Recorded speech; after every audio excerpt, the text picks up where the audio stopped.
The Locked On Podcast Network presents the NBA Big 3 in 30. The three biggest stories in the NBA from our local experts at the Locked On Podcast Network. We bring you the real story, why it matters, what's next, who wins the big game, and more, all in 30 minutes. The NBA Big 3 in 30 starts now with the biggest stories in the NBA.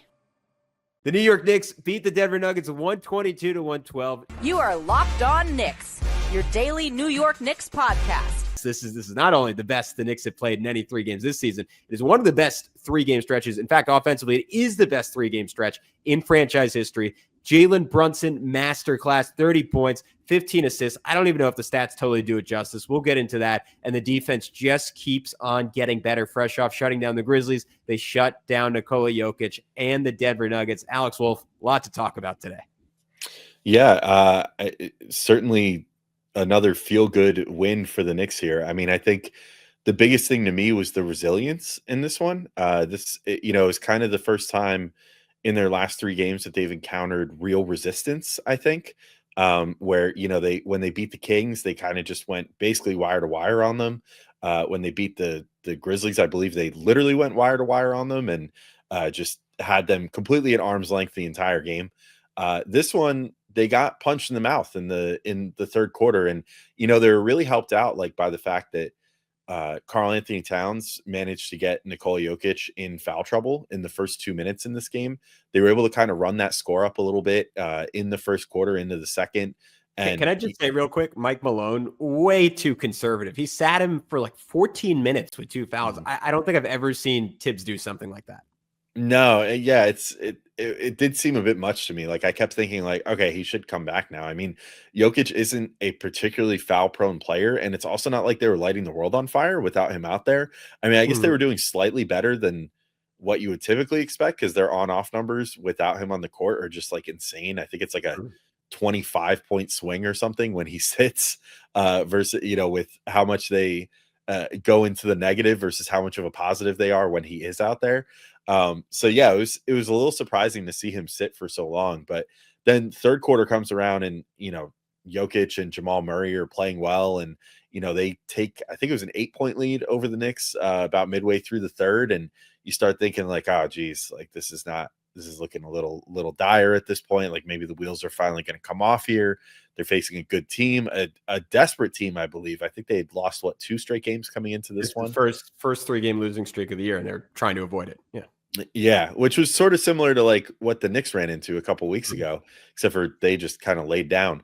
The Nuggets did not. I mean, they were definitely trying in this game, and yet the Knicks just kind of clawed back. They kept playing the aggressive passing lane defense that they have been playing recently, sticking with their man a little more, not doubling as much and trusting their guys to, fulfill their defensive assignment and, get a stop and then, or at least force somebody into an uncomfortable situation where they could, make a pass that results in either a turnover or just not a well set up offense.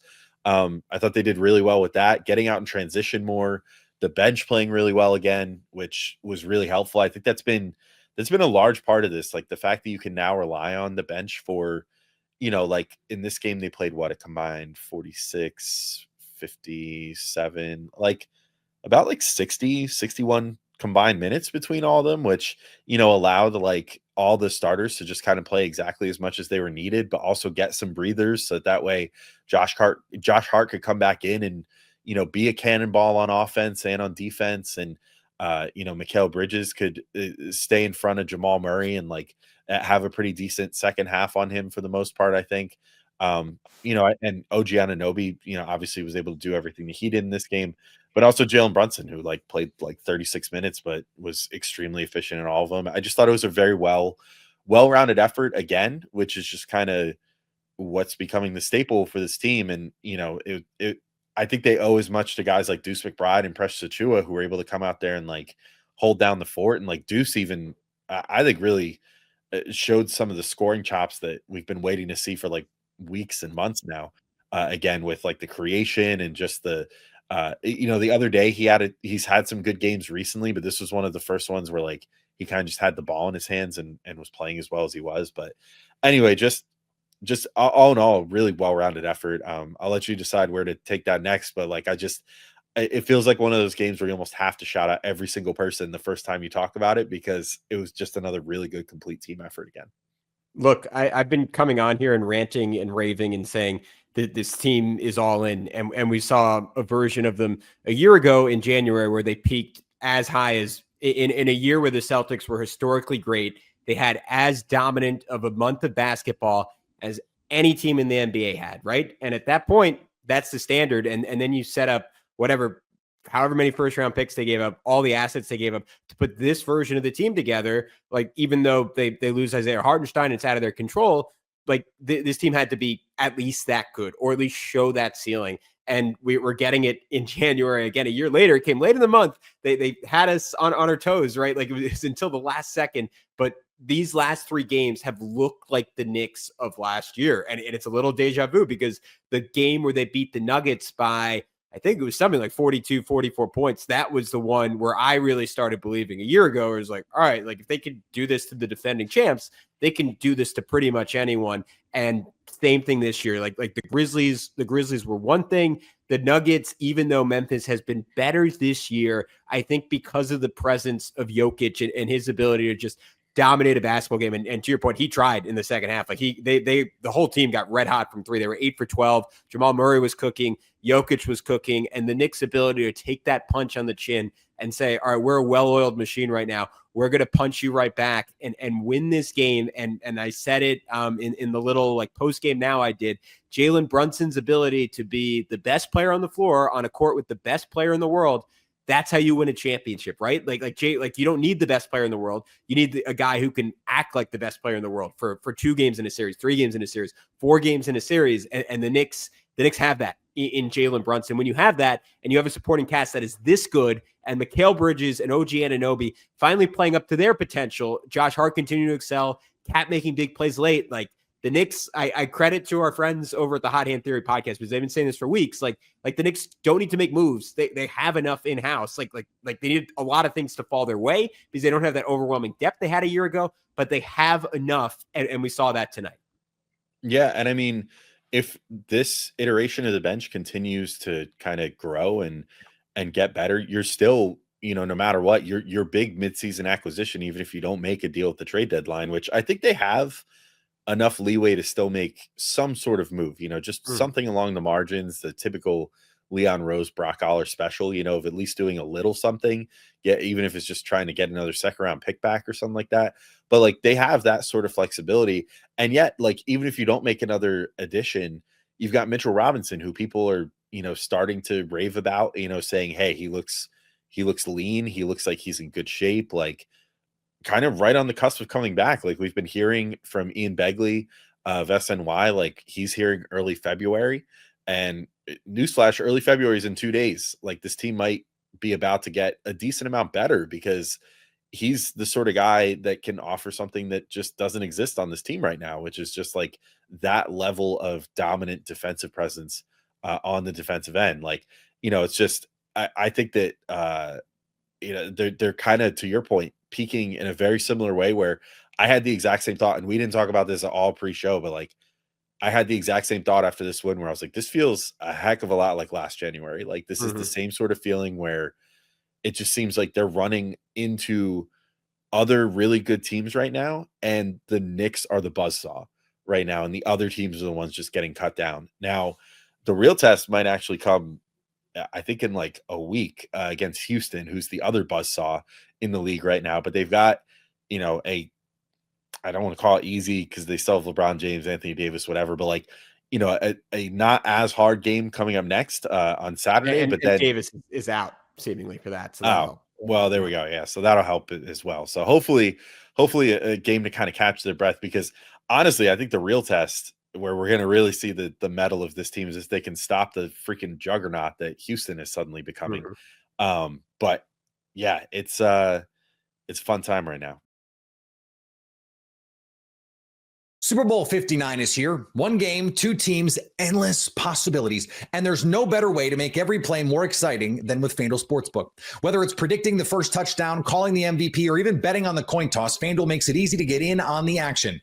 With live betting all game long, you can adjust your bet as the game unfolds and feel the thrill from kickoff to the final whistle. Live betting lets you stay involved no matter what happens on the field. And the app is easy to navigate. Plus, knowing that you can place a $5 bet and potentially win $200 in bonus bets for the Super Bowl, that's icing on the cake.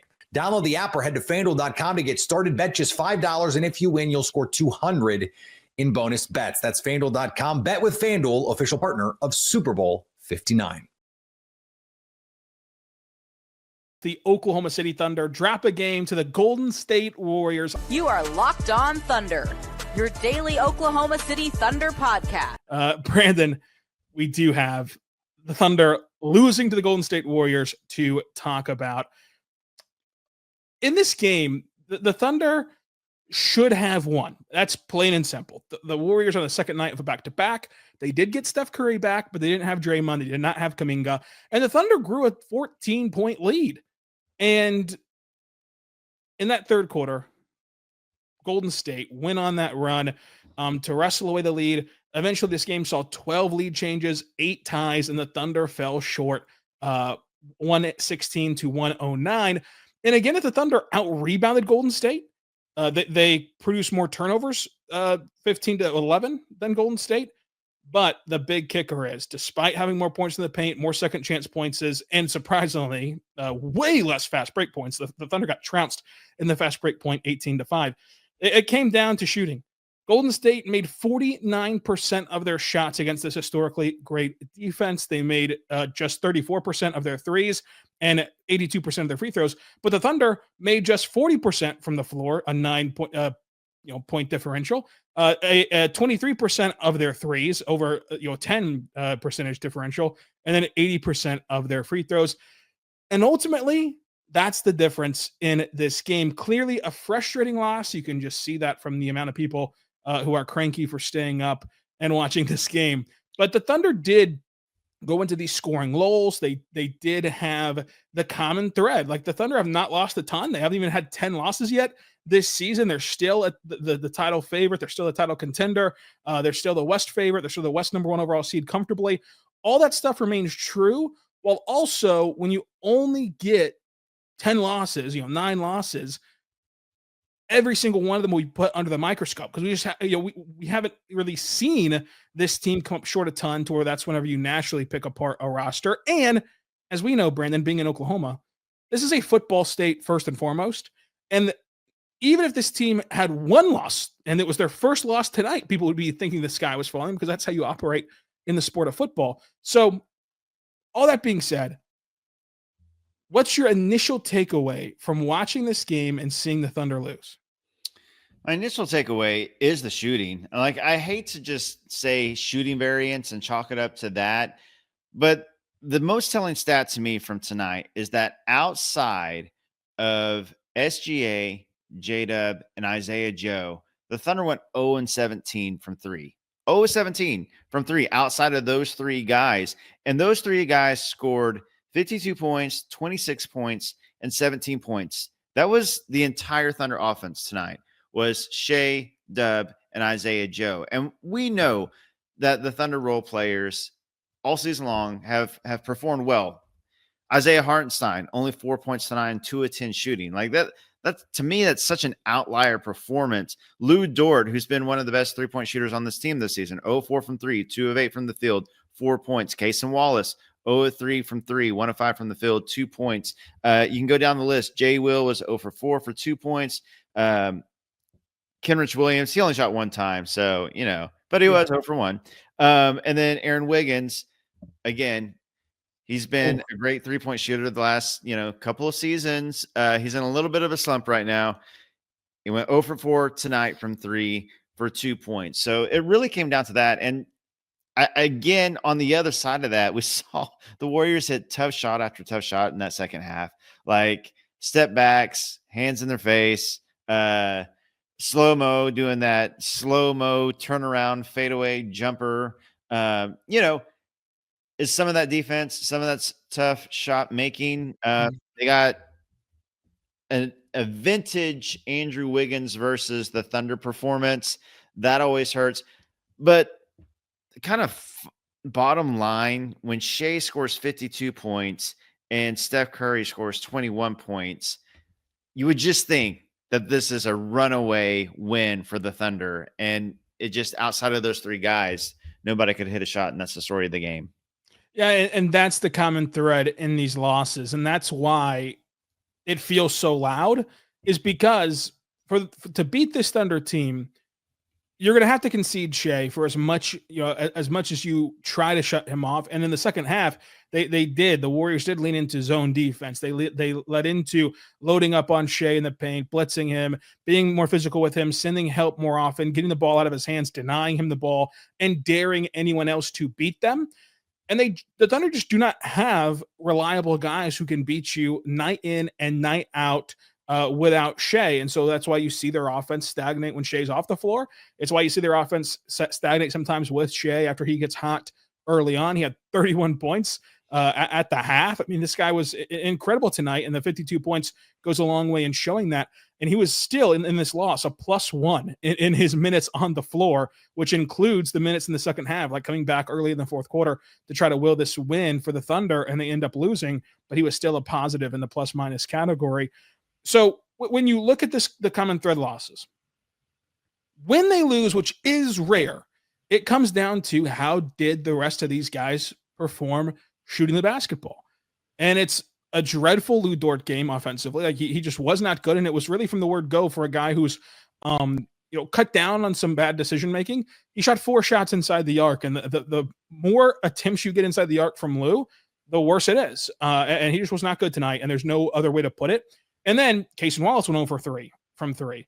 Isaiah Joe was spectacular, but Wiggins went 0 for 4, and Jay will went 0 for 4. And Caruso, of course, got hurt a minute into the game, so that took him out of the picture. He hasn't shot the ball well this season anyway. And then Kendricks goes 0 for 1. You just didn't have anyone make a shot besides Shea, and then Dub got going late, and even him for the majority of this game left some to be the desired offensively, especially in the non-Shea minutes.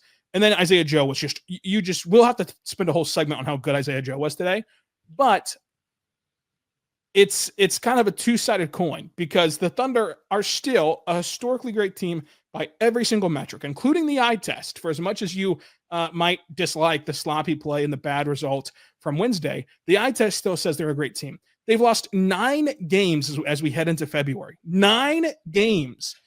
It's just that when they lose games, it looks a lot like this, to where you believe this is their reputation. You believe that this is who they are. When in reality, this is who they are when they lose, and they win a lot more than they lose.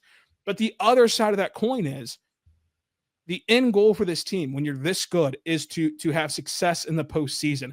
And frankly, it'd be difficult for this Thunder team, for as talented as they are, to blow a 5-game lead in the standings, to where you've pretty much got the 1 seed on ice, to where the rest of this regular season doesn't mean a ton, because we just know what to expect from this team when it comes to taking care of business against inferior opponents who they're going to play in the back half of the schedule, play enough of them to protect that lead on the number 1 overall seed. So the flip side of that coin is when it's about the playoffs, and that's what everybody's looking forward to in Oklahoma City, you can't trust anyone on this roster besides Shea to hit meaningful playoff shots. And you can hope that, hey, those guys came up short in their first go-around. Like Jada was not good enough offensively his first go-around in the playoffs. Kaysen, Wiggins, Joe even, they were not good enough in their first go-around in the playoffs. But it was their first go-around. Most guys aren't good in their first go-around in the playoffs. So naturally, you would expect them to be better in their second opportunity in the postseason, which exactly can happen. Like, we could get to the postseason and watch this team have big game Lou every single night, and have Isaiah Joe do what he did tonight, and have Wiggins be more comfortable.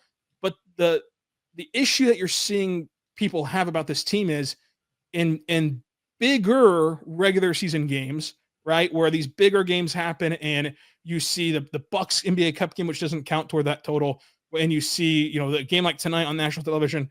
The role players just do not look comfortable. They do not look willing to shoot. They do not look willing to kind of extend themselves in their role when all else fails. And you can point to Andrew Wiggins in this game. You can point to PJ Washington against Dallas. You can point to all these role players you want to point to who are like, you throw your hands up and say, well, they just really overperformed tonight. Well, how do you overperform? You overperform by shooting, but by taking chances, by putting yourself in position to make shots. And the overpassing and the lack of confidence, I guess you could say, from these role players is a bit alarming, to where it does open up the Pandora's box of like, well, what if you just go get a guy like Cam Johnson, who can hit big shots in the playoffs, to where I can't really push back on that notion. It's just a he said, she said type of thing right now. It's like a two-party system. You either think that this team has to go get Cam Johnson, or they're destined to flame out in the playoffs, or you think, hey, this is still a really young team, and this team can still grow, and they could surprise you with having seen the pictures in the playoffs a year ago and improving this year. I lean more into the latter camp, but it's really tough to push back on. Super Bowl 59 is here. One game, two teams, endless possibilities. And there's no better way to make every play more exciting than with FanDuel Sportsbook. Whether it's predicting the first touchdown, calling the MVP, or even betting on the coin toss, FanDuel makes it easy to get in on the action. With live betting all game long, you can adjust your bet as the game unfolds and feel the thrill from kickoff to the final whistle. Live betting lets you stay involved no matter what happens on the field, and the app is easy to navigate, plus knowing that you can place a $5 bet and potentially win $200 in bonus bets for the Super Bowl, that's icing on the cake. Download the app or head to FanDuel.com to get started. Bet just $5, and if you win, you'll score $200 in bonus bets. That's FanDuel.com. Bet with FanDuel, official partner of Super Bowl 59. You are Locked On 76ers, your daily Philadelphia 76ers podcast. Kayla Santiago with you here. What a win for the Philadelphia 76ers. I know Sixers fans are saying, play the song right now. This team is fun again. I don't know if they're feeding off the Super Bowl Eagles, whatever it is working for this team. They come out 117-104. And we're going to touch on later on Tyrese Maxey's numbers leading the charge throughout the NBA. But of course, that's where we have to start, people. Tyrese Maxey, how do you do? Now, the most interesting thing about Tyrese in this game is the Kings, they did come in with a good game plan. He was being double teamed. He was trying to evade the double teams. And you looked at it and you say, okay, who else can get involved in that first half? And then all of a sudden, after the Kings go on a run in that third quarter, Tyrese Maxey says, let's stop playing around. Y'all had me in the first half. Now I'm going to light it up. Tyrese Maxey, 30 total points in this game, 12 for 24 at the field as well. He has been fantastic field goal range in that contest. 1 for 6 from 3, but that's kind of wiped away when you look at 30 points. He has been fantastic this season for the Philadelphia 76ers as of late. And, this is the Tyrese Maxey that all of us have been waiting for, right? When we've had the conversation, Keith Pompey, my co-host, and I, of should Tyrese Maxey be in the All-Star game? At this point of the season, I do say no because of where the Sixers are currently right now, where they are probably when they're looking at those All-Star reserves. In addition to that, the start of his season, his shooting percentage wasn't up there. But now Tyrese Maxey is playing like the player that the 76ers need him to be. He's doing everything, yes, but he's not doing everything to the point where he's forcing it. He's allowing other guys to get involved. He's finding that team chemistry. And Tyrese Maxey right now, I understand that Joel Embiid is still on the team, but as we speak right now, this is Tyrese Maxey's team as of late. Yes, that will switch when Joel Embiid comes back, but Tyrese Maxey is taking the charge, and it has been fun to watch. His 13 30-point performance so far this season, and he is doing all the little things for the Philadelphia 76ers. But it wasn't just him, man. I am so impressed about Eric Gordon right now. I don't know if we hopped in a time machine, people, okay? But we are going back to 17-18 Eric Gordon. He had 14 points, 3 for 4 from three-point land, hit the first points of the game, that first 3 of the game for the 76ers, 5 for 8 from field goal, 1 for 2 for free throw as well. So when you look at Eric Gordon right now, I mean, this has been huge for the Philadelphia 76ers, and this is the acquisition that Daryl Morey was thinking of. Now, granted, you bring in a lot of vets due to having to pay Joel Embiid that extension in addition to Paul George. So you're looking at somebody like Eric Gordon with the upside and the hopes of the player that he used to be. Can that be shown with the Philadelphia 76ers? Or is he a vet? Is he a little bit slower? That's what we saw in the first half of the season up until these last few games. And I don't know what's clicked right now. I don't know if those wisdom teeth we were hearing about all throughout the broadcast, but it has been fun to watch Eric Gordon so far in this contest as well. Having Kyle Lowry back was huge. I mean, he was a plus 27 for the Philadelphia 76ers, adding 13 points. And I know a lot of people are going to say, well, Kyle Lowry had way too many minutes out there. You should have taken him off the floor. He had 26 minutes. When you look at that for the Philadelphia 76ers, that's more than Justin Edwards, who is out there as the starter, his second start in his really NBA, of course, that two-way player, but his NBA career as well. So I know what people are going to say. Kyle Lowry shouldn't have been out there on the floor, this, that, and the other. But he was going out there. He was being that pesky defender. Sixers fans, I know you remember when he was on the Raptors and he was an annoying defender to go against. He would be that pesky guard that would go after the rock, just wouldn't stop hounding you. That was the Kyle Lowry that we were able to see last night. And I don't know if it was against the former teammate of DeMar DeRozan. I don't know if there was that connection and chemistry there, or if Lowry's just happy to be back on the floor, helping this team going out there and compete. But that is what you want to see from Lowry. Yes, he's not going to be the Lowry that we saw with that Raptors team that won a championship. But those are the things that he can do well. And that's why the 76ers want to keep him on this squad too. So Kyle Lowry also having a pretty good game as well for this team. So when we look at the 4 straight wins, the last time they did this was on December 23rd. That was the Spurs, the Celtics, the Jazz, and the Trailblazers. And who broke that streak? I'll let y'all think for a minute. It was the Sacramento Kings who broke that 4-game win streak. The Kings did beat the Philadelphia 76ers right after them winning 4 straight. And now the 76ers able to keep that 4 straight, take down the Kings. And the biggest thing, too, we alluded to it last night, Keith Pompey and I, and you looked at the game against the Lakers. 3 starters were in double figures, LeBron with 31, and then you look at Austin Reeves with 13, Rui Hachimura also only with 13 as well. Dalton Connect had 24 late in that game, though.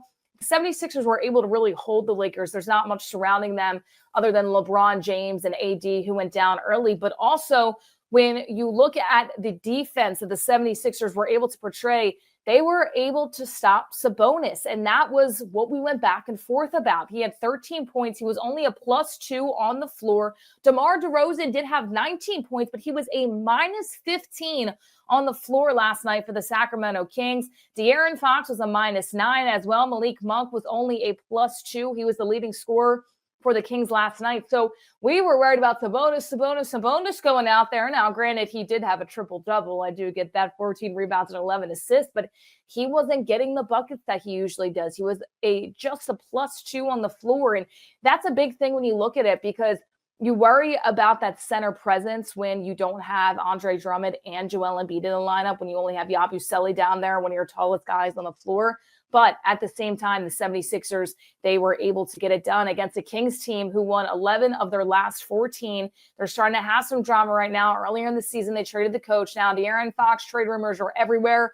They're expecting him to possibly be traded before that February 6th NBA trade deadline. So maybe the Kings, they're starting to falter through, but the Philadelphia 76ers, they're looking to do the exact opposite. This team does have a tough schedule ahead of them now. Their next 2 games, it's the Nuggets and the Celtics. And you look at that and you say, okay, well, 5 straight, maybe not, but you never know. The Nuggets, a team that they're coming into the 76ers on Friday as well and trying to kind of make their mark. We don't expect the Joel Embiid to play, but yet again, maybe he does come back. We're still waiting on that to happen between the 76ers, Jokic, and Joel Embiid. But the Nuggets also falling in their last few games as well. They've lost 3 straight. They lost to the Timberwolves 133-104. That was on Saturday, January 25th. Then they fell to the Bulls. And before that, the Sixers just beat the Bulls. The Bulls able to answer back against the Nuggets. That was in Chicago, 129-121. And the Knicks just getting by the Bulls as well, beating them by 10 late in that game, 122-112. So the Nuggets coming in, the 76ers a little bit more red hot than Denver is right now. Both teams do have a little bit of a break. No more games between this squad that happened last night, the game that happened last night for the Nuggets and the Philadelphia 76ers. And now they have a game on Friday as well. So you never know what can happen. Denver a little bit on a downfall these last 3 games. The Philadelphia 76ers are on the up and up.